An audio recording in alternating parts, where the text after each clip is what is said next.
ذیابیطس کے آغاز میں سب سے پہلے اپنی زندگی گزارنے کا طریقہ ٹھیک کرنا ضروری ہے، یعنی اپنے جسمانی کام کو زیادہ کرنا، چست رہنا، جسم کی ضرورت کے مطابق کھانا کھانا، کھانے کے اوقات کا خیال کرنا، مناسب اور صحت مند خوراک کا استعمال کرنا، گندی بازار کی اور آئلی چیزوں سے پرہیز کرنا وغیرہ۔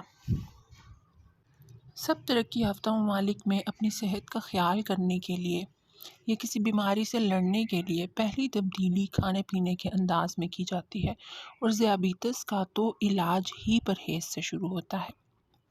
ایسا ہرگز نہیں ہے کہ بس آپ سب کچھ کھانا چھوڑ دیں، لیکن اس بات کا خیال کرنا نہایت ضروری ہے کہ آپ کسی ماہر سے مشورہ کر کے اپنی خوراک کا چارٹ تیار کریں اور اس کے مطابق عمل کریں۔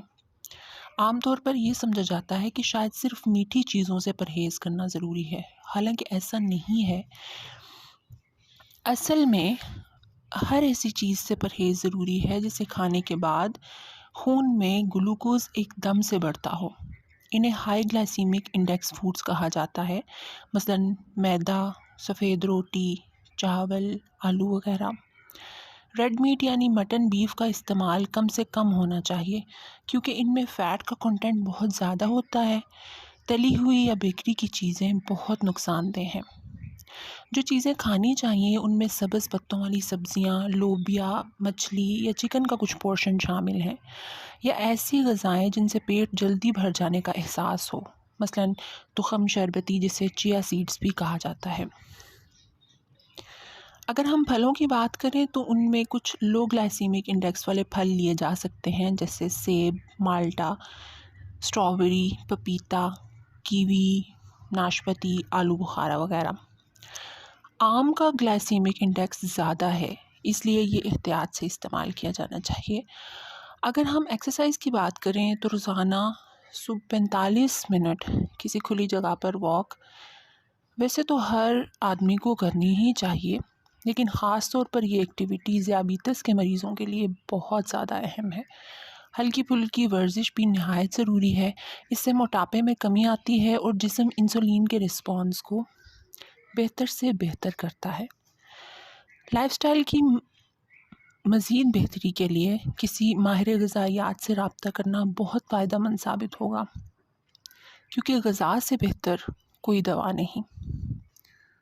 اگر ہم دوا کی بات کریں تو ذیابیطس کے تمام مریضوں کو ان کی بیماری کی قسم، جسمانی حالت، باقی بیماریوں کی موجودگی اور دوسری ادویات کے استعمال کے علاوہ ایک ڈاکٹر سارے ٹیسٹ چیک کرنے کے بعد بہترین دوا اور اس کی ڈوز لکھ کر دیتا ہے۔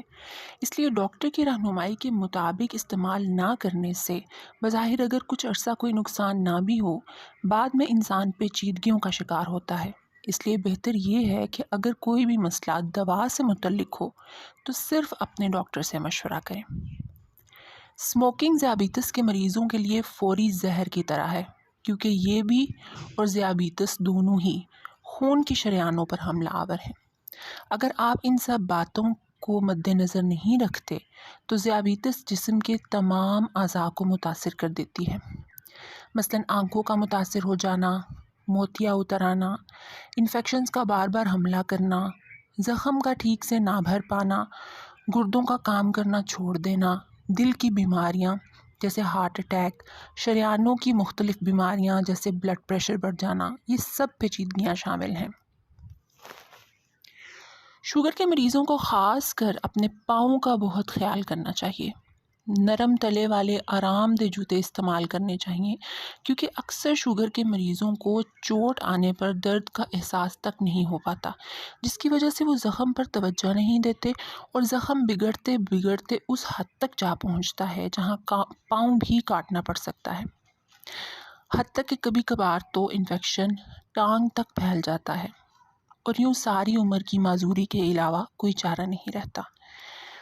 شوگر کے مریضوں کا مستقل علاج تو ہے نہیں، انہیں ساری عمر دوا کا استعمال کرنا ہی پڑتا ہے، لیکن اس سے گھبرا کر دوا کو ترک کر دینا حماقت ہے۔ دوا اور احتیاط آپ کی زندگی کو بہتر کرنے میں مددگار ہوتے ہیں۔ اپنے ڈاکٹر پر اعتماد کیجیے اور کسی بھی مسئلے کی صورت میں اس سے مشورہ کر لیں، بجائے اس کے کہ آپ خود سے دوا کا استعمال ترک کر دیں۔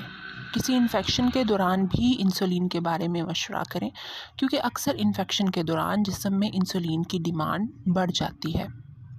شوگر کے مریضوں کو انسولین کا استعمال کرتے ہوئے خاص طور پر اپنے شوگر لیول کا بہت خیال رکھنا چاہیے۔ اکثر اوقات کھانا اسکپ کر دینے سے یا کسی اور وجہ سے شوگر لیول بہت نیچے چلا جاتا ہے، جس سے چکر آ سکتے ہیں اور مریض بے ہوش بھی ہو سکتا ہے۔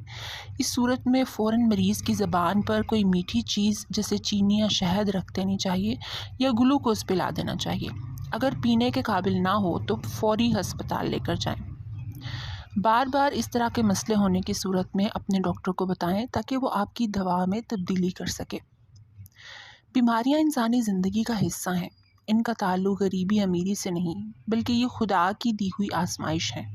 ان میں لاپرواہی کا رویہ اپنے جسم کے ساتھ خیانت کرنا ہے۔ تھوڑی سی احتیاط اور کچھ غلط چیزیں ترک کرنے سے آپ صحت مند زندگی گزار سکتے ہیں۔ صحت مند رہیں، بامقصد زندگی گزاریں۔